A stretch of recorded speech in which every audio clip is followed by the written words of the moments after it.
Hello friends, welcome to our channel Chatpata kitchen with blog. কেমন আছেন সবাই? আশা করছি ভালো আছেন। আর আজ আমি চলে এসেছি দারুণ একটা নিরামিষ রেসিপি নিয়ে। দেখেই বুঝতে পারছেন আমি কি বানাতে চলেছি। একদম ঠিক ধরেছেন, আজ আমি বানাবো সজনে ডাঁটা আর খেসারি ডালের ছোট্ট বড়ি দিয়ে দারুণ একটা নিরামিষ টেস্টি রেসিপি। চলুন তাহলে আমরা রেসিপিটা তৈরি করি। রেসিপিটা তৈরি করার জন্য আমি আলু, সজনে ডাঁটা আর টমেটো এভাবে কেটে পরিষ্কার করে ধুয়ে নিয়েছি। আর এর সাথে নিয়ে নিয়েছি খেসারি ডালের ছোট বড়ি। এই বড়িটা কিন্তু বন্ধুরা আমার নিজের হাতে তৈরি করা। দারুণ লাগছে না? একদম ছোট্ট ছোট হলুদ কালারের বড়ি। চলুন তাহলে আমরা রেসিপিটা তৈরি করি। রেসিপিটা তৈরির জন্য আমি গ্যাস অন করে কড়া বসিয়ে তেলটা দিয়ে গরম করে নিয়েছি। এবার এই তেলের মধ্যে বড়িগুলো দিয়ে ভেজে নেব। আমি এখানে সরষের তেলে রান্না করছি, আপনারা চাইলে সাদা তেলেও করতে পারেন। দেখুন বড়িগুলোর কালারটা অনেকটাই চেঞ্জ হয়ে গেছে, বেশ সুন্দর একটা কালার এসে গেছে। এবার এই মতো অবস্থায় আমি বড়িগুলো প্লেটে তুলে নেব। এখানে বন্ধুরা গ্যাসের আঁচটা কিন্তু মিডিয়ামে রাখবেন। এবার এই তেলের মধ্যে আমি দিয়ে দিচ্ছি তেজপাতা আর পাঁচফোড়ন।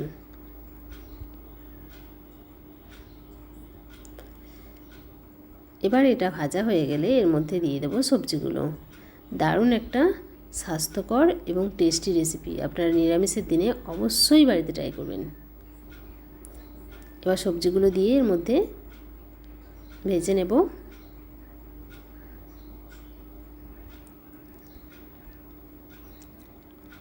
এখানে আমি 2 থেকে 3 মিনিট সবজিগুলো হালকা করে ভেজে নেব। এবার সবজিতে দেওয়ার জন্য আমি মশলার মধ্যে নিয়ে নিয়েছি কিছুটা পরিমাণ সরষের পেস্ট। দেখুন বাটিতে নিয়ে নিয়েছি। এবার এর মধ্যে দিয়ে দিচ্ছি জিরে আর ধনিয়ার গুঁড়ো 1 চামচ পরিমাণ, আর দিয়ে দিচ্ছি হলুদের গুঁড়ো আর লঙ্কার গুঁড়ো।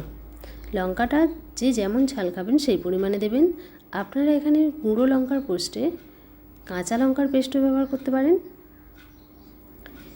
এবার দেখে নেব সবজিগুলো কতটা ভাজা হয়েছে। দেখুন সবজিগুলো অনেকটাই ভাজা হয়ে গেছে। এই মতো অবস্থায় আমি কেটে রাখা টমেটোটাও এর মধ্যে দিয়ে নেব।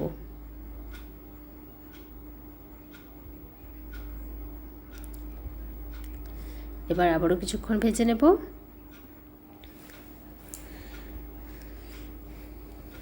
দেখুন সবজিগুলো বেশ ভাজা হয়ে গেছে। এবার এই মতো অবস্থায় আমি রেডি করে রাখা মশলা অল্প একটু জল দিয়ে নিচ্ছি। এবার সবজির সাথে মশলাটা দিয়ে কিছুক্ষণ কষিয়ে নেব।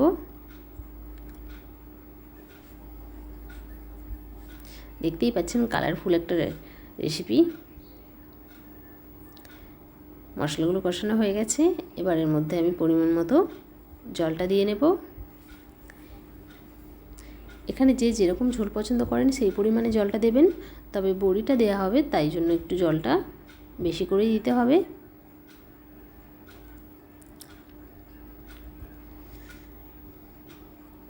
দেখতেই পাচ্ছেন আমি কতটা পরিমাণে জল দিয়েছি। এবার আমি দিয়ে দিচ্ছি পরিমাণ মতো লবণ আর অল্প একটু চিনি। নিরামিষ সবজিতে একটু চিনি দিলে তার টেস্টটাই অন্যরকম বদলে যায়।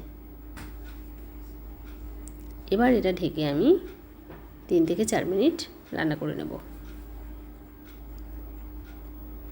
ফিরে আসলাম 4 মিনিট পর। এবার আমি দেখে নেব সবজিগুলো কতটা পরিমাণ সেদ্ধ হয়েছে। দেখুন অর্ধেক সেদ্ধ হয়ে গেছে সবজিগুলো। এবার এই মতো অবস্থায় আমি ভেজে রাখা ডালের বড়িগুলো এর মধ্যে দিয়ে নেব।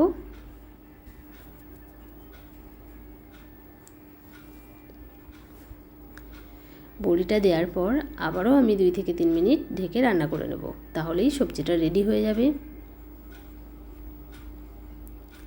বন্ধুরা আমার ছোট্ট চ্যানেল, আমার রেসিপি দেখে ভালো লাগলে অবশ্যই চ্যানেলটি লাইক, শেয়ার, সাবস্ক্রাইব করবেন।